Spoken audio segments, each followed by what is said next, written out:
आज हम संधि से रिलेटेड 25 इम्पोर्टेंट प्रश्नों के बारे में बात करेंगे और ये सभी प्रश्न राजस्थान सीईटी 12th लेवल एवं ग्रेजुएशन लेवल दोनों के लिए बहुत ही ज़्यादा हेल्पफुल है, इसलिए वीडियो में आप अंत तक जरूर बने रहे। तो चलो वीडियो को शुरू करते हैं। तो आपका पहला सवाल है कि गवाक्ष शब्द का सही संधि विच्छेद होगा। तो इस शब्द का सही संधि विच्छेद होगा गोधन अक्ष।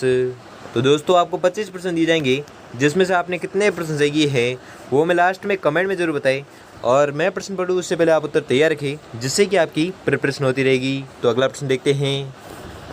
अगला सवाल है कि इनमें से किस विकल्प में सही संधि विच्छेद है। तो वह विकल्प बताना है जिसमें सही संधि विच्छेद है।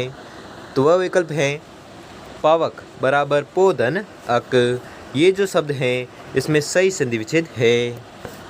अगला सवाल है कि इनमें से किस शब्द का संधि विच्छेद सही नहीं है। तो वह शब्द बताना है जिसका संधि विच्छेद सही नहीं है।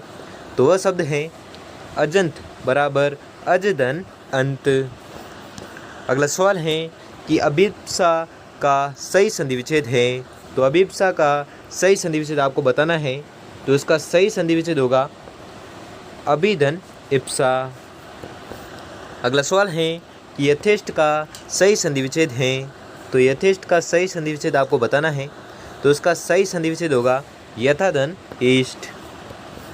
अगला सवाल है कि किस शब्द का संधि सही है, यानी किस शब्द की संधि है जो सही है वो आपको बताना, सही नहीं है वो आपको बताना है। तो वह शब्द है अभिधन इष्ट अभीष्ट। इसकी जो संधि है ये सही नहीं है। अगला सवाल है कि इनमें से किस शब्द की संधि सही है। तो वह शब्द बताना है जिसकी संधि सही है। तो वह शब्द है पितृधन आज्ञा पित्राज्ञा। अगला सवाल है कि संस्कृत शब्द का संधि विच्छेद होगा। तो संस्कृत का आपको संधि विच्छेद बताना है। तो वह शब्द है समधन कृत। ठीक है, समधन कृत जो है इसका ये जो संधि विच्छेद है ये सही है। अगला सवाल है कि विसर्ग संधि का उदाहरण है। तो आपको विसर्ग संधि का उदाहरण बताना है। तो वह उदाहरण है मनोयोग। अगला सवाल है कि इनमें से कौन सा संधि शब्द सही है। तो वह शब्द बताना है जो सही है संधि के लिए। तो वह शब्द है मिष्टान।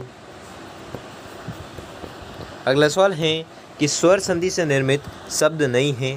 वह शब्द बताना है जो स्वर संधि से निर्मित नहीं है। तो वह शब्द है उत्थान। अगला सवाल है कि किस समूह में यण संधि रहित शब्द हैं। वह समूह बताना है जिसमें यण संधि रहित शब्द हैं, वो आपको बताना है।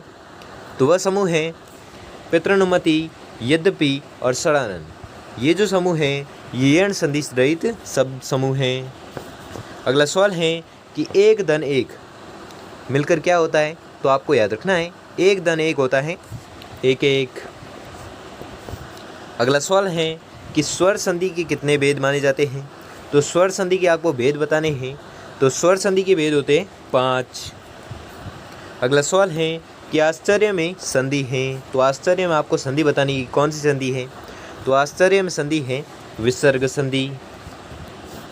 अगला सवाल है कि सज्जन में संधि है। तो सज्जन में कौन सी संधि है वो आपको बताना है। तो सज्जन में संधि है व्यंजन संधि। अगला सवाल है कि निराहार में संधि है। तो इसमें 3 ही ऑप्शन है, ठीक है, ये गलती से मिसप्रिंट हो गया है, ठीक है। तो निराहार में क्या कौन सी संधि है वो आपको बताना है। तो निराहार में जो संधि है वो संधि है विसर्ग संधि। अगला सवाल है कि दुशासन में संधि है। तो दुशासन में कौन सी संधि है वो आपको बताना है। तो दुशासन में संधि है विसर्ग संधि। अगला सवाल है कि निराशा में संधि है। तो निराशा में कौन सी संधि है वो आपको बताना है। तो निराशा में संधि है विसर्ग संधि। अगला सवाल है कि देव्यागमन में संधि है।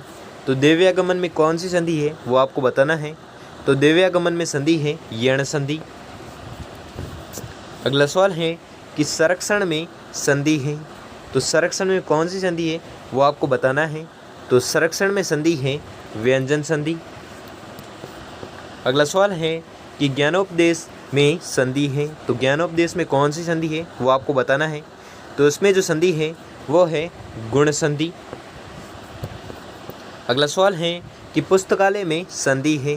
तो पुस्तकालय में कौन सी संधि है वो आपको बताना है। तो पुस्तकालय में संधि है दीर्घ संधि।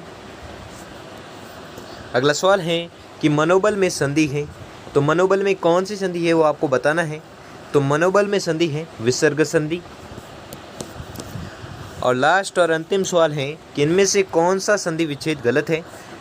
तो कौन सा संधि विच्छेद है जो गलत है वो आपको बताना है। और ये जो प्रश्न है ये आपको कमेंट बॉक्स में बताना है, ठीक है। कमेंट बॉक्स में इसका उत्तर देना है, जिससे कि हमें भी पता चले कि हमारे जो क्लास को अटेंड करते हैं इनमें से कितने लोग हैं जो होशियार हैं, ठीक है। इसमें आपका मूल्यांकन हो जाएगा कि कितने प्रश्न हैं जो आपने गलत किए हैं। और हमें लास्ट में ये भी कमेंट करके ज़रूर बताएं कि आपने 25 में से कितने प्रश्न सही किए हैं, वो भी हमें लास्ट में कमेंट में ज़रूर बताएं। और अगर आपके लिए वीडियो थोड़ा भी हेल्पफुल साबित हुआ हो तो वीडियो को लाइक और चैनल पर नए हो तो चैनल को सब्सक्राइब कर लीजिए और बेल आइकन को प्रेस कर लीजिए, जिससे कि वीडियो की नोटिफिकेशन आपको मिलती रहेगी। धन्यवाद।